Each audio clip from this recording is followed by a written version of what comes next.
Ég var ekki búin að knúsa vinkonur mínar, verið velkomnar.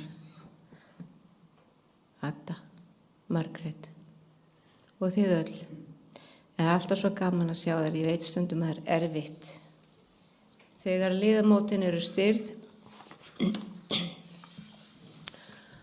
og líka minn orðin þreyttur. Ég hef verið aðeins að glugga í bók eftir konu sem yrkir trúarljóð og ég þýddi 3 ljóð í gær. Ég ætla að biðja ykkur að fyrirgefa, það er ekki svona eins og Jón Hjörleifur eða önnur stórskáld hefðu þýtt þetta. Svo þau eru bæði órímuð og kannski ekki með stuðlós allt það, en fyrirgefið mér það því mér fannst boðskapurinn svo sérstakur og yndislegur. Fyrsta ljóði sem ég þýddi ber yfirsögnina Stækkaðu skynjun minna. Give me a vision. Og það hljóðar þannig. Góði Guð, opnaðu augun mín, svo ég geti séð og skynja nálag þína nærri mér. Gef mér styrk til að ganga nær þér, þrátt fyrir ys og þys heimsins stræt og sker. Og stækkaðu sýn minna lítt sjáandi augna, svo ég fái séð í hverju andliti hér, ekki bara ókunna, einmanna sál, heldur vin með hjartans mál, rétt eins og mitt eigið. Gef mér að veita athygli á lífsins grýtta vegi, öllu sem dreifist svo vítt á hverjum lífsins degi. Það eru bestu gjafir Guðs sem við daglega göngum framhjá, þegar við horfum með ósjáandi augum. Næsta ljóð heitir Ferðalag á hnjánum. Nótt sem leið hóf ég ferðalag, til landa handa við sólarlag, tók hvorki skip né flug, en ferðaðist á hnjánum. Ég sá svo margt af fólki þar og það var fast í fjötrum synda grimmum.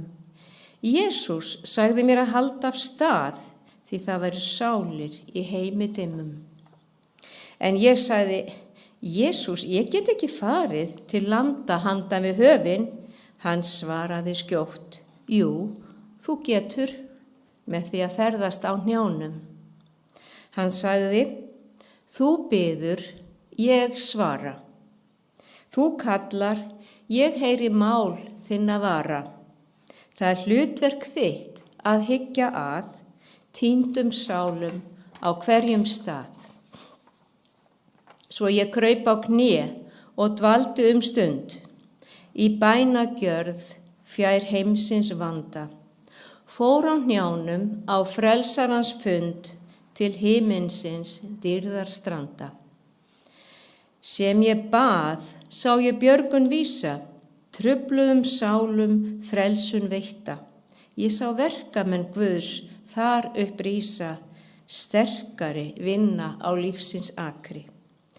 Ég svaraði, já drottin, ég vil vinna. Ég þrái að gleðja hjarta þitt. Ég mun svara kalli þínu og sinna, því á hnjánum einmitt hér. Og síðasta ljóðið sem ég þýddi heitir Engin bæn fer óheyrð. Oft við bíðum og undrumst þegar við krjúpum til bænar.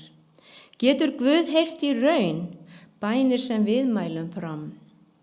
En ef við biðjum aftur og aftur í vanmætti okkar nú og tölum af einlægni stöðuglega í einlægri barslegri trú, þá mun hann fylla sálina birtu sem áður var skýð og dimm, og svo við áfram biðjum, byrðin vor léttist svo brátt.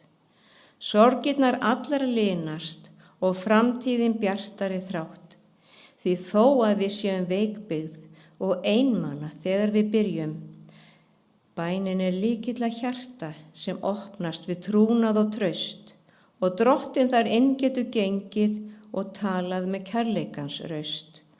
Og orðin sem virtust svo veikbyggð og stirð, létt eru nú til Drottins að mæla. Það svo gott að biðja þá bæn, því að Drottinn skilur og styrkir með snertingu náðar sinnar.